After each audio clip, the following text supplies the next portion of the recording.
कानपुर में UP BEd JEE 2026 परीक्षा के दौरान बड़ा हादसा हो गया। परीक्षा केंद्र के बाहर मौजूद अभ्यर्थियों और उनके परिजनों की भीड़ अचानक उस समय दहशत में बदल गई, जब सीवर की जर्जर स्लैब टूट गई और कई छात्र नाले में जा गिरे।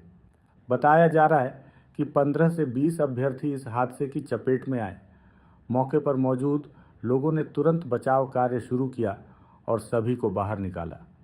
हादसे में कुछ अभ्यर्थियों को मामूली चोटें आईं, जबकि एक अभिभावक को अस्पताल ले जाना पड़ा।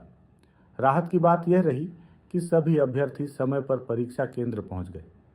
घटना का वीडियो सोशल मीडिया पर तेजी से वायरल हो रहा है और लोग प्रशासन की लापरवाही पर सवाल उठा रहे हैं।